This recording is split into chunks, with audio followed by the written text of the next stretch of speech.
Hi guys, very warm welcome to all of you. आज की video में बात करूंगा मैं एल्गी के पार्ट 2 के बारे में। पार्ट 1 ऑलरेडी बना दिया है, ठीक है। अगर आपने पार्ट 1 नहीं देखा है, पहले पार्ट 1 देखिए, बिना उसके वीडियो आपको समझ में नहीं आएगा। चलिए लेट्स बिगिन। आज हम पढ़ेंगे रिप्रोडक्शन के बारे में कि जो एल्गी में रिप्रोडक्शन कैसे होता है, कैसे रिप्रोड्यूस करता है। तो एल्गी दो तरीके से रिप्रोड्यूस करता है, एक तो करता है ये एसेक्सुअल और दूसरा करता है ये सेक्सुअल। तो अब दोनों को समझ लेते हैं कि कैसे कैसे होता है। तो एसेक्सुअल में दो चीज़ें आती हैं जो मेन है।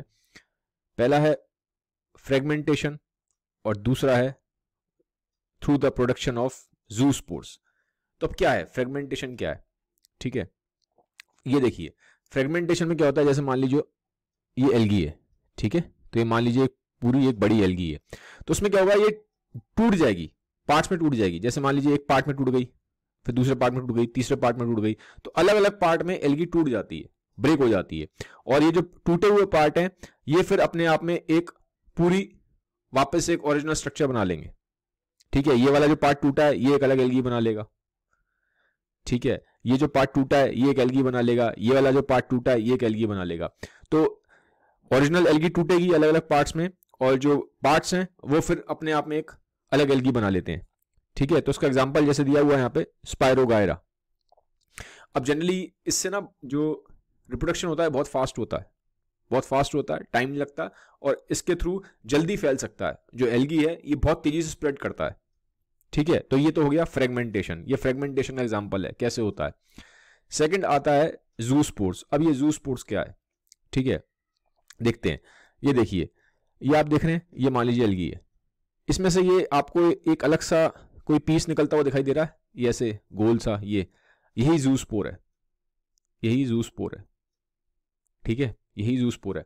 तो ये टूट जाता है, देखो ये है अलग हुआ, और ये ऐसे टूटेगा, ये टूट जाएगा, तो ये ऐसे बन जाता है। ये देखो, ये देख रहे हो, ये सारे जो बन गए हैं, ये देखो, ये जूस्पोर है, ये जूस्पोर है, ये जूस्पोर है, ऐसे बन जाते हैं जूस्पोर, ठीक है। अब ये जो अलग एक टुकड़ा निकल गया, ठीक है, ये जो जूस्पोर है आगे जाके ये फिर अपने आप में खुद में एक एल्गी बन जाएगा, ठीक है। ये खुद में एक एल्गी बन जाएगा। और जनरली जो जूस्पोर होता है उसमें आप देखेंगे पीछे ना स्ट्रक्चर होता है तैरने के लिए, क्योंकि ये जो पूरा जूस्पोर जा रहा है ना, ये पानी में जा रहा है। ये कहां जा रहा है, पानी के अंदर, वाटर के अंदर होता है, पानी के अंदर तैरता है, पानी के अंदर ये स्विम करता है। तैरता कैसे है पानी के अंदर, पानी में तैरने के लिए, ठीक है। जैसे फिश होती है, फिश के पास क्या होते हैं, आपने देखा है ना, फिश के पास फिन्स होते हैं जिसके थ्रू वो तैरती है।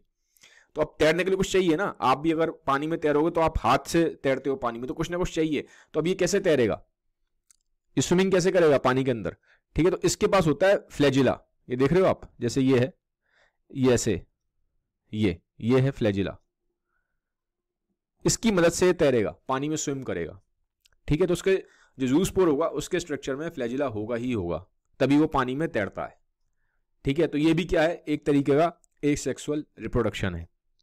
अब ये बनते कैसे हैं जूस्पोर, ठीक है। देखो होता क्या है, एक ना स्पेशलाइज सेल होता है, जैसे एल्गी है, एल्गी के अंदर एक स्पेशलाइज सेल होगा स्पोरेंजिया। तो ये जो स्पेशलाइज सेल है ये डिवाइड हो जाता है, ये जो सेल है स्पोरेंजिया क्या है, एक स्पेशलाइज सेल है, एक स्पेशल सेल है। एल्गी के अंदर एक स्पेशल सेल है स्पोरेंजिया, ये टूटेगा, ये डिवाइड हो जाएगा, ठीक है। ये डिवाइड होता है, इसमें सेल का डिवीजन होता है। तो जब ये डिवीजन होता है तो ये जूस्पोर बनता है, देख रहे हो ना आप, ये बन रहा है, ये जूस्पोर, ये अलग हो जाएगा, ये देखो ये अलग, ये जूस्पोर बन गया, ये पानी में तैरेगा और फिर आगे जाके ये अपने आप में एक नया सेपरेट नया एल्गी बना लेगा। तो ये भी एक तरीका है एसेक्सुअल रिप्रोडक्शन का। तो एसेक्सुअल रिप्रोडक्शन में दो तरीके हो गए, पहला फ्रेगमेंटेशन, दूसरा जूस्पोर। अब हम देखेंगे सेक्सुअल रिप्रोडक्शन, ये क्या होता है। देखिए जब भी बात सेक्सुअल रिप्रोडक्शन की आएगी तो उसमें गैमेट्स इन्वॉल्व होंगे। क्या होंगे, इसमें गैमेट्स इन्वॉल्व होंगे। जैसे अगर मैं बात करूं ह्यूमंस की, तो ह्यूमंस में क्या होता है गैमेट्स, जैसे कि मेल में होता है स्पर्म, फीमेल में होता है एग, ठीक है। तो जब तक स्पर्म और एग नहीं मिलेंगे तब तक एक नया ह्यूमन नहीं बनेगा।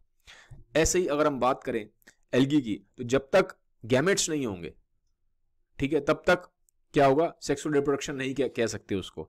तो गैमेट्स जब तक नहीं मिलेंगे तब तक सेक्सुअल रिप्रोडक्शन नहीं होगा। अब गैमेट्स मिलते कैसे हैं, ठीक है। देखिए पहले गैमेट्स प्रोड्यूस हो जाते हैं, उसके बाद जैसे मान लो एक गैमेट है, ठीक है, मान लो ये एक एल्गी है, मान लीजिए ये एक एल्गी है, मैं इसको नाम दे रहा हूं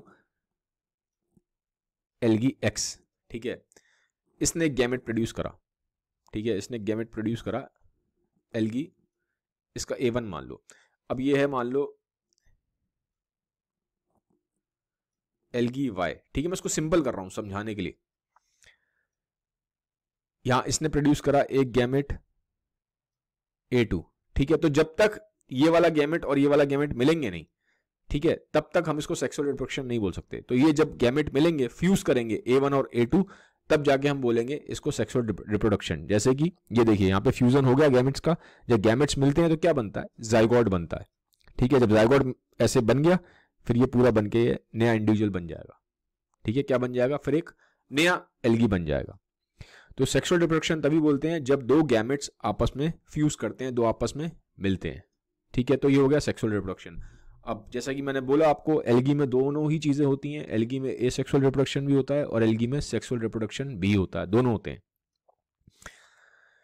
अब टाइप्स ऑफ एल्गी, कि एल्गी कितने तरीके के होते हैं, ठीक है। अब एल्गी मेनली 3 तरीके के आप कह सकते हो, अगर हम कलर के बेसिस पे डिसाइड करेंगे तो 3 तरह के निकल के आते हैं। पहला तो रेड है, ठीक है, फिर दूसरा आपका होगा ये आपका ब्राउन, दूसरा आपका ब्राउन है, और तीसरा ये जनरली हम कॉमनली देख ही लेते हैं, आपको मैंने जैसे बताया था, पानी में आपने देखा होगा कहीं तालाब में काई वगैरह लगी होती है, हरे रंग की होती है, तो ये काफी कॉमनली दिखाई दे जाता है, हम सब ने देखा होगा। ये भले ही आपने ना देखे हो क्योंकि ये जनरली समुद्र में और ऐसे मैरीन एनवायरमेंट्स में ज्यादा दिखते हैं, बट ये मोस्टली सबने देखा होता है, ठीक है। तो ये है ग्रीन कलर का, ठीक है। तो 3 तरह के कलर के बेस पे हम डिसाइड कर सकते हैं। पहला आपका हो गया रेड, दूसरा हो गया आपका ब्राउन, तीसरा हो गया आपका ग्रीन, ठीक है। तो ये 3 कलर के बेसिस पे डिसाइड हो रहा है। अब ये इनके अंदर कलर कैसे आ रहा है, सवाल उठता है कि कलर इनके अंदर आया कैसे।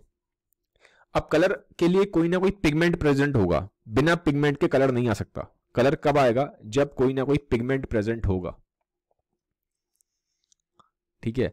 कलर तब आता है जब कोई ना कोई पिगमेंट कलर प्रेजेंट होगा जिसकी वजह से इनमें कलर आ रहा है।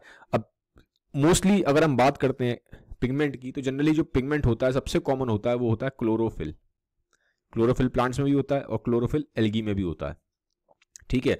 अब क्लोरोफिल भी कई तरीके के होते हैं, क्लोरोफिल भी कई तरीके के होते हैं, A, B, C, D, chlorophyll कई तरीके के होते हैं, A, B, C, D, ठीक है। मेनली जो प्राइमरी होता है वो A ही होता है, primary chlorophyll A he mostly आपको देखने में मिलेगा, ठीक है। जो प्रेजेंट होगा, होता कहां है क्लोरोफिल प्रेजेंट, क्लोरोफिल प्रेजेंट होता है क्लोरोप्लास्ट के अंदर, क्लोरोफिल प्रेजेंट होता है क्लोरोप्लास्ट के अंदर। तो 4 तरह के क्लोरोफिल होते हैं, A, B, C, D, ठीक है।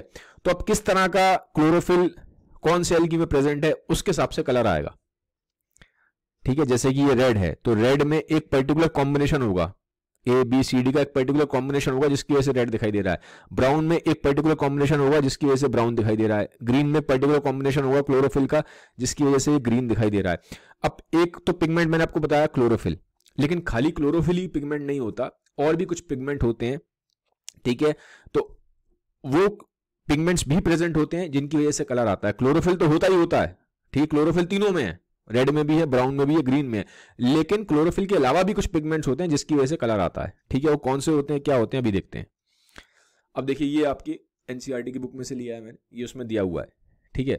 जैसा कि मैंने आपको बताया, green algae, brown algae, red algae, अभी मैंने पीछे पिक्चर दिखाई आपको स्लाइड में, तो इसके बेसिस पे ही इसकी मेनली जो 3 तरह के इन्होंने एल्गी बनाए हैं। आपकी बुक में जो नाम है, ये नाम है इसके, ठीक है, ये आपके पैराग्राफ में दिए होंगे, ये नाम है, ये आप नाम देख सकते हैं अपनी बुक में, ठीक है। तो ये ग्रीन एल्गी को ये बोला गया इन्होंने क्लोरोफाइके, ब्राउन को फियोफाइके और रेड को रोडोफाइके। अब हो सकता है शायद मैं प्रोनाउंस गलत कर रहा हूँ, बट मेन मेरा काम है यहाँ पे आपको कॉन्सेप्ट समझाने का। तो कॉन्सेप्ट समझ में आ गया, वो आप नाम खुद देख लीजिए कैसे प्रोनाउंस करते हैं, ठीक है।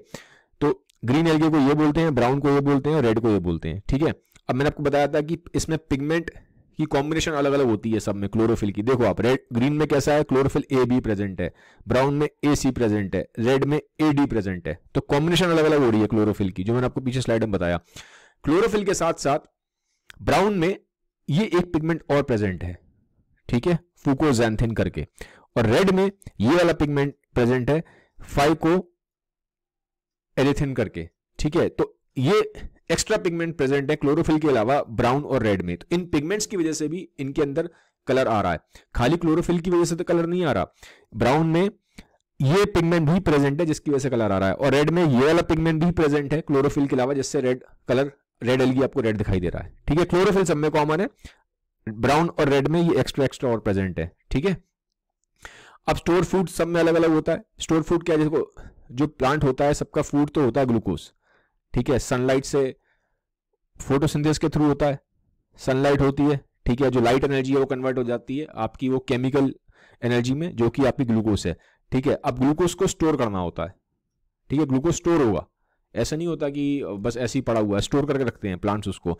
ठीक है, तो कैसे स्टोर कर रहे हैं, जो आपका ग्रीन एलगी है वो स्टोर कर रहा है स्टार्च के फॉर्म में, जो आपका ब्राउन एलगी है वो इस फॉर्म में स्टोर कर रहा है, और ये जो आपका रेड एलगी है वो इस फॉर्म में स्टोर कर रहा है। ठीक है, स्टार्च होता क्या है, स्टार्च भी अगर मैं बोलूँ आपको, ठीक है, स्टार्च ना ग्लूकोज की चेन्स होती हैं। ग्लूकोज की चेन, जब बहुत सारे ग्लूकोज के मॉलिक्यूल मिल जाते हैं तो जो उसकी चेन बनती है उसको स्टार्च बोलते हैं। ठीक है, जैसे कि मान लीजिए ग्लूकोज है, एक ग्लूकोज ये रहा, एक ग्लूकोज ये रहा, एक ग्लूकोज ये रहा। ठीक है, एक ग्लूकोज ये रहा, तो ये जो ग्लूकोज की जो चेन है ना, ये यही स्टार्च है। ठीक है, यही स्टार्च होता है। तो ये जो पूरी चेन होती है ना, जो फूड बन जाता है, ये अलग अलग फॉर्म में स्टोर होता है, डिपेंडिंग अपॉन कि हम किस एल्गी की बात कर रहे हैं, जो मैंने यहाँ बताया आपको। ठीक है, अब फिर सेल वॉल, क्योंकि एल्गी भी मैंने थोड़ा सा आपको बताया कि प्लांट्स वाले कैरेक्टरिस्टिक्स होते हैं एल्गी के अंदर, तो इसकी एक सेल वॉल भी होती है। सेल मेम्ब्रेन मान लो, ये बाहर मान लो उसकी एक सेल वॉल है, मैंने एग्जांपल के लिए बना रहा हूँ, एक सेकंड ऐसे समझ लो। ये ड्राइंग मेरी साफ नहीं है। ठीक है, ये मान लीजिए सेल वॉल है। अब ये जो सेल वॉल है ये तीनों की अलग अलग चीजों से बनी है। ग्रीन की बनी है सेल्यूलोज से। अब सेल्यूलोज क्या है, अब आपको देखना सारी की सारी सेल वॉल में, चाहे ग्रीन की हो, चाहे ब्राउन की हो, चाहे रेड की हो, सब में सेल्यूलोज तो प्रेजेंट होगा। सेल्यूलोज बहुत ही कॉमन है, ये तो होता ही होता है सेल वॉल के अंदर। ठीक है, तो आप देखेंगे तीनों में सेल्यूलोज तो प्रेजेंट है ही है। ठीक है, सेल्यूलोज भी क्या है, एक तरीके का, मैंने फिर वही बोलूंगा, जो ग्लूकोज की जो चेन है वही है, बस उसका स्ट्रक्चर अलग है, तरीका अलग है, स्टार्च से अलग होगा, उसका स्ट्रक्चर अलग होगा, किस तरह से लिंक्ड है वो अलग होगा। ठीक है, साइज स्ट्रक्चर अलग होता है, लेकिन अगर आप बिल्कुल फंडामेंटल लेवल पे जाएंगे तो है वो ग्लूकोज के मॉलिक्यूल्स ही। ठीक है, तो अब तीनों ही सेल वॉल में सेल्यूलोज तो प्रेजेंट है ही है। अब ब्राउन वाले में सेल्यूलोज के अलावा एल्गिन भी प्रेजेंट है। एल्गिन क्या है, एल्गिन देखिए आप, जैसे आपने देखा होगा टूथपेस्ट है। ठीक है, तो टूथपेस्ट आपने देखा होगा काफी थिक होती है और काफी स्टिकी होती है। ठीक है, तो वो जो उसकी थिकनेस है, वो जो उसकी जो स्टिकीनेस है, वो आ रही है एल्गिन की वजह से। ठीक है, कुछ खानों की चीजों में भी एल्गिन का यूज होता है, जैसे कुछ बेकरी प्रोडक्ट्स में यूज होता है, कुछ पेस्ट्रीज में एल्गिन का यूज होता है। ठीक है, उसके अलावा आप ये देखेंगे जैसे यहाँ पे इसमें अब रेड वाले में पेक्टिन भी प्रेजेंट है, सेल्यूलोज के अलावा पेक्टिन भी प्रेजेंट है। तो पेक्टिन भी अगर हम बहुत सिंपल टर्म्स में बोलूं तो ये सब भी क्या है, ये ग्लूकोज के ही मॉलिक्यूल्स हैं, लेकिन एक पर्टिकुलर टाइप में अरेंज हुए हैं। सब ये, अगर आप देखोगे ना बेसिक स्ट्रक्चर देखोगे सेल्यूलोज का, एल्गिन का, पेक्टिन का, है सब ये ग्लूकोज की चेन, ग्लूकोज की चेन है, बस ये कि स्ट्रक्चर अलग है, किस तरह से जुड़े हुए हैं और उसका फॉर्मेशन कैसे हो रहा है, उसका साइज कैसे हो रहा है, उसकी वजह से डिफरेंस आ जाता है। ठीक है, तो सेल वॉल में सेल्यूलोज सबके में कॉमनली प्रेजेंट है, बस ब्राउन में आपके एल्गिन है और रेड में आपका पेक्टिन भी प्रेजेंट है। ठीक है, बाकी यहाँ पे दिया हुआ है कि फ्लैजिला के नंबर क्या है, पोजीशन ऑफ इंसर्शंस क्या है। ठीक है, सब में डिफरेंट है, यहाँ पे आप देख सकते हो जैसे दिया हुआ है इस वाली टेबल में। ठीक है, तीनों में डिफरेंट है। ऐसे ही कहाँ कहाँ पे हैबिटेट, मतलब कहाँ पे ये फाउंड होता है, मिलता कहाँ पे है। ठीक है, तो यहाँ पे एक बार आप इसको एक बार टेबल को गो थ्रू कर सकते हो। तो गाइस ये था आज का वीडियो। अगर वीडियो आपको अच्छा लगा है तो काइंडली इस वीडियो को लाइक करें और सबके साथ शेयर ज़रूर कर दीजिएगा। Have a nice day, bye bye, take care.